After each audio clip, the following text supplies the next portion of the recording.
Welcome to Everyday Economics, the podcast that helps you learn about the economic world happening around you every day. I'm your host, Chris Krug, president of the 501c3 nonprofit, nonpartisan Franklin News Foundation. Everyday Economics is a production of America's Talking Network. You can listen to all of our podcasts at americastalking.com. To support Everyday Economics, please make your tax-deductible charitable contribution by clicking the link in the show description. We are recording today's episode on Friday, September 1st, and joining me as always, my dear friend, Dr. Orphe Divounguy, PhD economist. Dr. O, as we're recording this, it's September 1st. Student loan forgiveness is off the table for now. The Supreme Court ruled against it, said that the president didn't have the authority to just simply do this on his own. And so a lot of people who've borrowed money are now having to pay it back. I mean, inside of the news itself, just some interesting data points. And I don't want to get too mired in the numbers, but because of the deferrals associated with COVID, in some cases, you have people that have had student loans and have been carrying them for as long as 3 years who will be asked to make their first payment on the money they borrowed to get their degrees or to attend school, whether they got their degrees or not. That certainly has to have some impact on the economy as a whole. What might that impact be?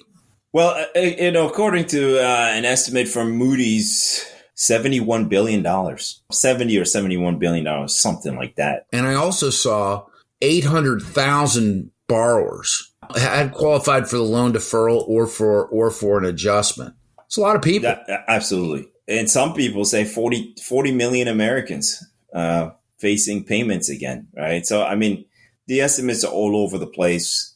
You got the Brookings Institute claiming 71% of households with outstanding debt have incomes that places them in the middle 60% of the income distribution. So, yeah, anyway, middle class, you can even argue maybe kind of higher income, because, I mean, who goes to college, right? Who takes on the most debt when they go to college? There are people that stay in college in education for a long time. You're talking about doctors, lawyers, CPAs, MBAs and things of that nature. Of course, there are a lot of people out there that take student loans for, educations that don't measure up on the salary side when they get out, and they ultimately wind up sort of in an upside down situation, and they're not immune from this either. Yeah, totally. I guess the big question is, what's the net impact on the economy, right? Like, are we taking money out of the economy? And I think that's a great question. That,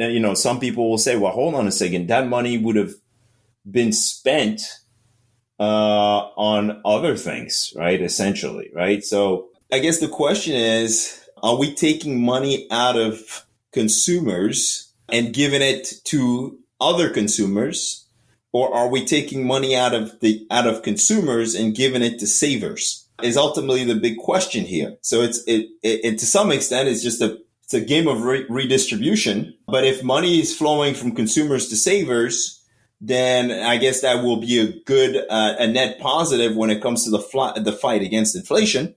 However, if money is going from consumers to another big spender, then it doesn't really matter. So, is that big spender that you're talking about the federal government? No comment. We're giving the federal government money that is frankly owed to the federal government. But what will the federal government do with it after they receive it? Well, probably spend it. They're not savers necessarily. That's not their responsibility to be a bank. Well, what happens when you have big government spending, especially when it turns into higher and higher fiscal deficits, is you get a big fiscal impulse, right? You get this big increase in inflation and interest rates. You're at a time where the Treasury is issuing debt, and yet the biggest buyer of government treasuries, of Treasury bonds, is the Fed, and the Fed is basically rolling those off its books. It's shrinking its balance sheet. It's no longer buying treasuries.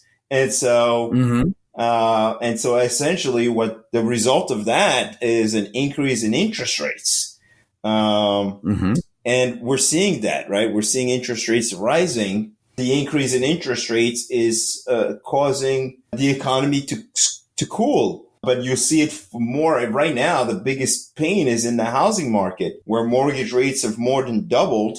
and are causing people to stay put, right? Both buyers and sellers are not, as active because mortgage rates have increased so much. So that's ultimately where it shows up in these interest rate sensitive industries.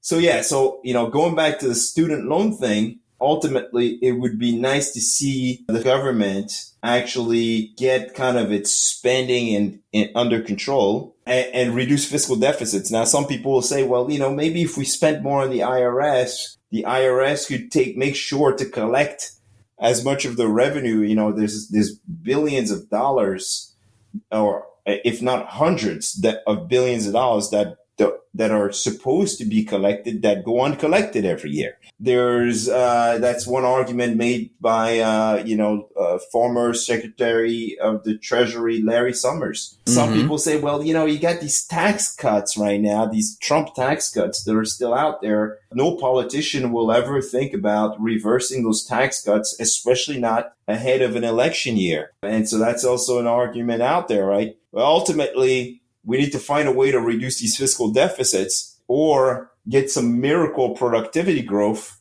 in order to prevent inflation from resurging. And that's why the Fed is still kind of leaning toward tighter monetary policy rather than finally letting us off the hook, given that the labor market is cooling. And basically, there's inflation expectations are well anchored. There's no real threat at this time, except the threat is still maybe coming from rising fiscal deficits in the next couple of years. I appreciate your thoughts on this. It's a complicated subject. I mean, I think it's impacting, obviously a lot of people that, and as I said at the beginning, I mean, there's simply some people who've never made a student loan payment. So we'll keep an eye on this and certainly, the impact that it has. For Orphe Divounguy, this has been Chris Krug. Subscribe to Everyday Economics and dozens of other quality podcasts at americastalking.com.